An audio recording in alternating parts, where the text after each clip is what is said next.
Hi guys, another සුපුරුදු පරිදි අපි ප්‍රෝග්‍රෑම් එකේ හමු වෙනවා. ඉතින් ඇත්තටම පොසොන් උත්සවය.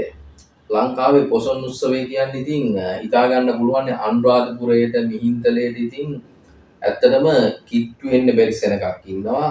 ඉතින් මේ ආකාරයට මේක සම්බන්ධයෙන් පැහැදිලිවම අපිට කතා කරන්න ඕනේ යම්කිසි අවස්ථාවල දේශපාලනීකරණය වුණා මේ පොසොන් උත්සවය. ඒක ඇත්ත. මොකද සමහර රජවරු සමහර කාලවලදී අතීතයේ ඉඳන් ගත්තාම මේක උත්සවාකාරයෙන්ම සමරලා තිබුණා මේ පොසොන් උත්සවය.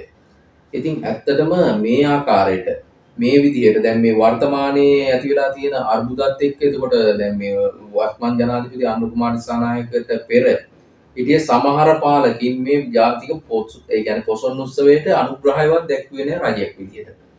ඉතින් එතකොට මිහින්තලේ මේ ස්වාමින් වහන්සේ මේ සම්බන්ධයෙන් දැඩි විදියට චෝදනාවට ලක් කරා. ඉතින් මේ ආකාරයට උන්වහන්සේ සඳහන් කරන විදිහට උන්වහන්සේගේ දේශපාලනය අතකොළු වෙලා පස්සෙන් යන්න වුණා මේක මේ ජාත්‍යන්තර පොසොන් උත්සවයක් විදිහට මේ පෙර ඉඳන්ම කරගෙන මේක කරගෙන යන්න.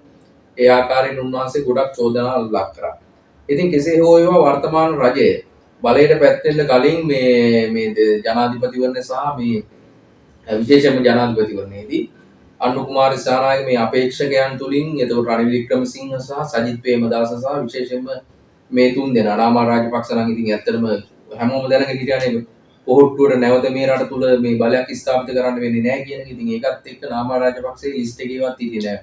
ප්‍රධාන වශයෙන් මේ හිටියේ සජිත් ප්‍රේමදාස සහ අනුර කුමාර දිසානායක වත්මන් ජනාධිපති. ඉතින් එතකොට රනිල් වික්‍රමසිංහත් මිහින්තලේ ස්වාමීන් වහන්සේගෙන් ලකුණු කපාගෙන හිටියේ මොකද රාජ්‍ය පොසොන් උත්සවයට කිසිම දායකත්වයක් දැක්ුවේ නැහැ කියන චෝදනාව යටතේ.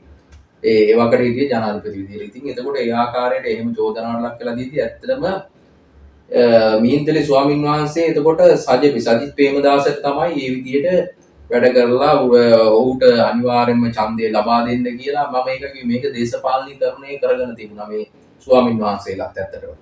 ඉතින් එතකොට අනුර කුමාර දිසානායක වත්මන් ජනාධිපති බලයටපත් වුණොත් අනිවාර්යයෙන්ම අපිට දානෙවත් හම්බෙන්නේ නැහැ පන්සලක බෝධි පූජාවක්වත් තියන්න බැරි තත්ත්වයක් උදා වෙනවා කියලා තමයි ස්වාමීන් වහන්සේලා කිව්වේ ගොඩක් දෙනෙක්. ඉතින් එතකොට අද වර්තමාන තත්ත්වය අනුව වැඩියෙන්ම මේ බුද්ධ ශාසනය වෙනුවෙන් වැඩ කරන්න කටයුතු කරලා තියෙන ඇත්තටම මේ වෙනකන් වර්තමාන ජනාධිපතිතුමා.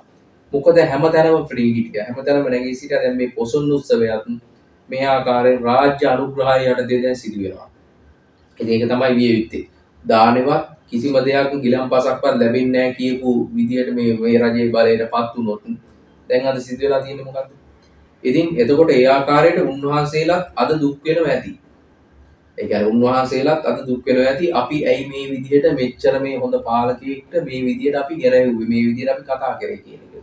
ඉතින් ඒක තමයි දැන් අද ඔප්පු වෙලා තියෙනවා ඒ විදියටම අනුර කුමාර දිසානායක වත්මන් ජනාධිපතිතුමා ඒ ආකාරයෙන් වැඩ කරගෙන යනවා. ඔහුට පුළුවන් විදියට රජයට පුළුවන් විදියට මොකද දැන් අපි ආර්ථිකමය වශයෙන් ගත්තොත් බිඳුවට වැටලා ඉන්න රටක්. ඉතින් එතකොට ඔහුට පුළුවන් විදියට ඔහු රට තුල ස්ථාපිත කරන්න ඕන දේවල් ඒ ආකාරයට බුදුසසුන වෙනුවෙන් මේ විදියට ඔහු කරගෙන යනවා. ඉතින් රාජ්‍ය අනුග්‍රහය යටතේ මේ දැන් මේ පාර පොසොන් උත්සවයක් පවත්වනවා. ඉතින් ඒ ආකාරයට හැම දෙයක්ම මෙහෙම සිදුවෙද්දී ඇත්තටම ඉතින් මේ විදියට ඒකයි මම කිව්වේ මේ විදියට මේ පාලකයාට මේ වත්මන් ජනාධිපතිතුමාට ඒ ආකාරයෙන් බැනවැදුණු කට්ටිය ඕන තරම් හිටියා ස්වාමීන් වහන්සේලා. කියන්නේ අඩු බගානේ ගිලන් පසක්වත් අපිට ලැබෙන්නේ නැහැ පිරිත්වත් අපිට දාන්න දෙන්නේ නැහැ අනිවාර්යයෙන්ම මේකට එරෙහි වෙනවා මේ JP සෙට් එක කියලා කිව්වේ. ඉතින් මේ පාලකයෝ ලේ විලක් කරනවා දවස් ගානෙන් මේක ලේ විලක් කරලා තමයි නවතින්නේ කියපු එහෙම ස්වාමීන් වහන්සේලාත් හිටියා. ඉතින් එතකොට දැන් හිතා ගන්න පුළුවන් පැහැදිලිව මොකක්ද වෙලා තියෙන්නේ කියන එකනේ. ඒකයි අපි කියන්නේ.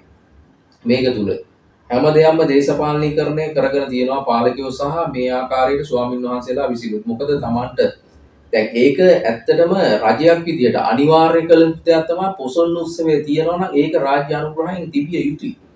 එහෙම දෙයක් කර යුතුයි. එහෙම නැතුව ස්වාමින් වහන්සේලා පින්නපාතේ ගිහිල්ලා ඒ විදිහට සල්ලි එකතු කරගෙන මේවා කරන්න අමාරුනේ. අනිත් එක මේක ජාත්‍යන්තර මේ පොසොන් උත්සවය අනිවාර්යයෙන්ම අපිට ඒක වැදගත් නිසානේ ඒක තියෙන්නේ.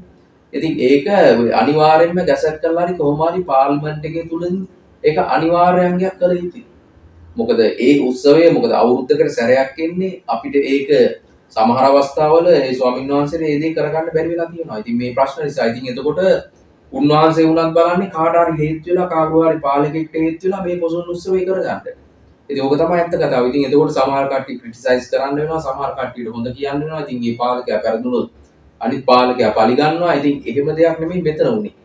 මෙතන උනේ පැහැදිලිව මේකේ අනිත් පැත්ත. දැන් ඒ විදිහට ස්වාමින් වහන්සේලා ඒ විදිහට අන්න කුමාර දිසානායක වත්මන් ජනාධිපතිතුමා ඒ මොහොතේදී ඒ විදිහට විවේචනය කරාට ඇත්තටම ඔහු බලයට පැමිණියාට පස්සේ මොකක්ද උනේ? උන්වහන්සේලා හිතපු එක නෙමෙයි සිදු වුනේ. ඉතින් ඒකේ අනිත් පැත්ත සම්පූර්ණව සිදු වුනේ. ජාතික පොසොන් උත්සවයත් පැහැදිලිවම මේ ආකාරයට රාජ්‍ය අනුග්‍රහයෙන් සිදු කරා.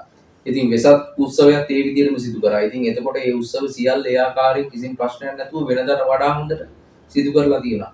ඉතින් ඒක තමයි විය යුත්තේ. රටක පාලකයා ගැන තේරුම් ගත යුතු සියලුම දෙනා සේත්තම කලින්නේ. මොකද ඒ මොහොතේදී උන්වහන්සේලා ඒ විදිහට ප්‍රකාශ නිකුත් කරාට පස්සේ සාමාන්‍ය ජනතාවත් ඒ විදිහට ඒක අනුගමනය කරන ජනතාව බොහොම හිටියා.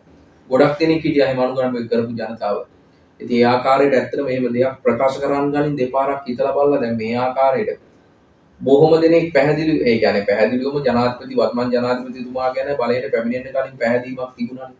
ඉතින් ඒකත් එක්ක මේ පැහැදීම තවමත් තියෙනවා. ඉතින් ඒක තමයි ඇත්ත කතාව. ඉතින් අපි බලමු ඉදිරියට මොකක්ද සිද්ධ වෙන්නේ කියන එක.